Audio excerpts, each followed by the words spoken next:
ಎಲ್ರಿಗೂ ನಮಸ್ತೆ. ರಾಜೀವ್ ಗಾಂಧಿ ಆರೋಗ್ಯ ವಿಜ್ಞಾನಗಳ ವಿಶ್ವವಿದ್ಯಾಲಯ ಕರ್ನಾಟಕ ಬೆಂಗಳೂರು ಇವರ ವತಿಯಿಂದ ಇವತ್ತು ಕೊಡಗಿ ಜಿಲ್ಲಾ ಕೇಂದ್ರದಲ್ಲಿ ನಾವು ಸ್ವಾಸ್ಥ್ಯ ಭಾರತ, ಶ್ರೇಷ್ಠ ಭಾರತ ಮತ್ತು ನಶಾಮುಕ್ತ ಭಾರತ, ನಶಾಮುಕ್ತ ಕರ್ನಾಟಕ, ನಶಾಮುಕ್ತ ಕ್ಯಾಂಪಸ್ ಅಭಿಯಾನದಲ್ಲಿ ಸುಮಾರು 4,000ದಿಂದ 5,000 ಜನ ವಿದ್ಯಾರ್ಥಿಗಳು ಮತ್ತು ಶಿಕ್ಷಕರು, ಬೋಧಕೇತರ ಸಿಬ್ಬಂದಿಗಳು ಇವತ್ತು ಈ ವಾಕಥಾನ್ನಲ್ಲಿ ಪಾರ್ಟಿಸಿಪೇಟ್ ಮಾಡಿದ್ದೇವೆ.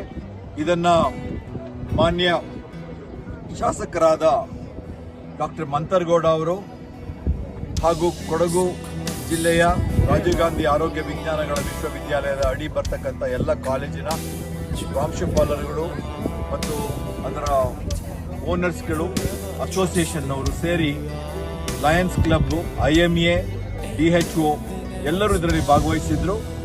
ಈ ಅಭಿಯಾನದಲ್ಲಿ ನಾವು ಸುಮಾರು 2ರಿಂದ 3 ಕಿಲೋಮೀಟರ್ ನಡಿಗೆ ಕಾರ್ಯಕ್ರಮ ಮಾಡಿ ಬೀದಿ ನಾಟಕವನ್ನು ಪ್ರದರ್ಶಿಸಿ ಜನರಿಗೆ ಒಂದು ಮೆಸೇಜ್ ತಲುಪಿಸಿದ್ದೇವೆ. ಅದೇನಂತ ಹೇಳಿದ್ರೆ, ಭಾರತ ಮತ್ತು ಕರ್ನಾಟಕವನ್ನ ನಾವು ನಶೆಯಿಂದ ಮುಕ್ತವಾಗಿ ಇಡ್ತೇವೆ.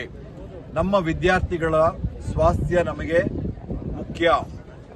We keep our students drug free, we keep our students healthy physically and mentally. So we should say no to drugs and yes to life. ಅದರ ಜೊತೆಗೆ ಅಂಗಾಂಗ ದಾನ ಶ್ರೇಷ್ಠ ದಾನ. ನಮ್ಮ ದೇಶದಲ್ಲಿ ಇವತ್ತು 2ರಿಂದ 3 ಲಕ್ಷ ಅಂಗಾಂಗ ದಾನಗಳ ಒಂದು ರಿಕ್ವೈರ್ಮೆಂಟ್ ಇದೆ. ಆದರೆ ಆಗ್ತಾ ಇರ್ತಕ್ಕಂಥದ್ದು ಕೆಲವು ಸಾವಿರ ಅಂಗಾಂಗ ದಾನ ಶಸ್ತ್ರಚಿಕಿತ್ಸೆಗಳು ಮಾತ್ರ. ಹಾಗಾಗಿ ನಾವೆಲ್ಲರೂ ಇದರಲ್ಲಿ ಭಾಗವಹಿಸಿ ನಮ್ಮ ಅಂಗಾಂಗಗಳನ್ನು ಕೊಡುವುದರ ಮೂಲಕ ಒಬ್ಬ ಮನುಷ್ಯ 8 ಅಂಗಗಳನ್ನು ಕೊಡುವುದರ ಮೂಲಕ 8 ಜನರನ್ನ